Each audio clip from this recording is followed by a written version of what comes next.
राम राम दोस्तों, एक बार फिर से स्वागत है आपका हमारे चैनल द लोटस एज में।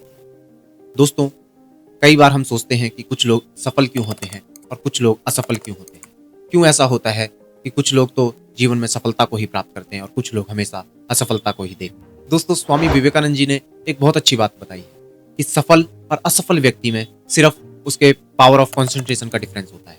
यानी जो सफल व्यक्ति होता है उसका जो पावर ऑफ कॉन्सेंट्रेशन होता है बहुत ज्यादा होता है, जबकि एक असफल व्यक्ति होता है उसका जो कंसंट्रेशन का पावर होता है बहुत कम होता है। दोस्तों, इस एकाग्रता या फोकस के ऊपर काफी सारी बुक्स मार्केट में अवेलेबल हैं, जैसे कि हाइपर फोकस, फ्लो और भी तरह तरह की बुक्स मार्केट में अवेलेबल है। लेकिन मुझे स्वामी विवेकानंद जी की जो राजयोग की पुस्तक है बहुत अच्छी लगती है, क्योंकि उसमें योग, प्राणायाम और इस तरीके की टेक्निक बता रखी है जिससे कि आदमी अपने माइंड को फोकस कर सकता है। अब मैं आपको एक कहानी सुनाने जा रहा हूँ जो कि मैंने स्वामी सर्वप्रियानंद जी के ऑनलाइन लेक्चर्स में सुनी थी। उन्होंने बताया कि एक बार वो एक आईआईटी के कॉलेज में गए। अब जब आईआईटी के कॉलेज में गए तो उन्हें लाइब्रेरी में बुक्स पढ़ने का बड़ा शौक है, तो वो लाइब्रेरी में विजिट करने गए और वहाँ देखा कि ढेर सारे बच्चे बैठे हुए थे और बुक्स पढ़ रहे थे। तो जब वो उसके बाद प्रवचन देने के लिए चले गए और वापस फिर लाइब्रेरी में आए तो देखा कि वो बच्चे वहीं पर बैठे हुए थे। उन्हें लगा हो सकता है ये बच्चे भी दोबारा से आ गए हों, तो इसके लिए उनको थोड़ी सी एक्साइटमेंट हुई और उन्होंने लाइब्रेरियन से पूछा कि ये बच्चे कहीं गए थे क्या। तो लाइब्रेरियन ने बताया कि नहीं सर, ये तो तब से वहीं बैठे हुए हैं और यहाँ पढ़ रहे हैं। तो उन्हें बड़ा अचंभा हुआ कि ये लोग इतनी देर से पढ़ रहे हैं। तब लाइब्रेरियन ने बताया कि स्वामी जी, ये तो जब एग्जाम होता है ना तब तो काफी काफी घंटे तक यहीं पर पढ़ते रहते हैं, ये नहाने भी नहीं जाते, यहीं पर बैठे रहते हैं, खाने पीने का बस थोड़ा सा ही खा लेते हैं, पी लेते हैं और उसके बाद यहीं पर बैठे हुए पढ़ते रहते हैं। अब ये चीजें हमें सुन के बड़ा अजीब लगता होगा, क्यों? क्योंकि हम उस तरीके की सोसाइटी में रहे ही नहीं है। हमें लग रहा होगा मैं तो कुछ ज्यादा ही फेंक रहा हूँ या स्वामी जी ने गलत बड़ा चढ़ा के बोल दिया होगा। पर आप देखिए, अपने आसपास भी देखिए, जो सफल व्यक्ति हैं, जो आपकी क्लास में टॉपर हैं, जो आपकी क्लास में फेलियर हैं, उनको कंपेयर कीजिए। जो टॉपर होगा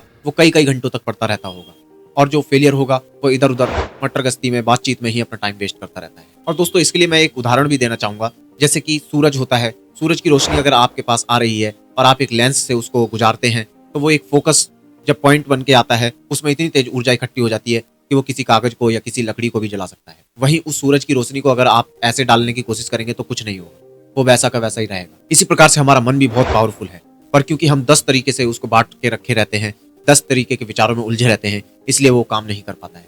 जब हम एकाग्रता के साथ एक ही चीज पे काम करते हैं तो हम देखेंगे कि हमारे जो काम है बड़ी आसानी से बन जाते हैं। तो दोस्तों, मन को एकाग्र कैसे किया जाए, ये एक बड़ा प्रश्न होता है।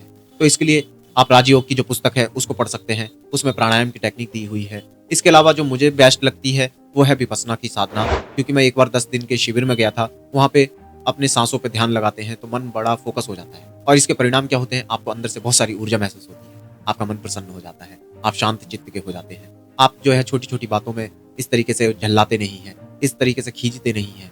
जैसे आप देखेंगे ना, आपका जो रिएक्शन होता है छोटी छोटी बातों में किस तरीके से होता है, गुस्सा कर जाते हैं, तो आपको जो शांति महसूस होने लग जाएगी, आपका जीवन जो है ठहराव में आना शुरू हो जाएगा। तो आप इसको प्रैक्टिस कीजिए। आपके लिए बहुत सारी टेक्निक है, आप माइंडफुलनेस कर सकते हैं, ब्रीदिंग पे ध्यान दे सकते हैं और भी तरीके की चीजें हैं। इंटरनेट पे तमाम तरीके की टेक्निक्स मौजूद है, कोई भी एक टेक्निक पकड़ लीजिए। अब हमारे भीतर कमी क्या होती है ना, 10 तरीके की टेक्निक है और 10 तरीके की टेक्निक को अब ये करें, वो करें, फलाना करें, तो इस तरीके से हम कुछ करते ही नहीं है और फिर हम कहते हैं हमारे जीवन में परिवर्तन ही नहीं आ रहा है।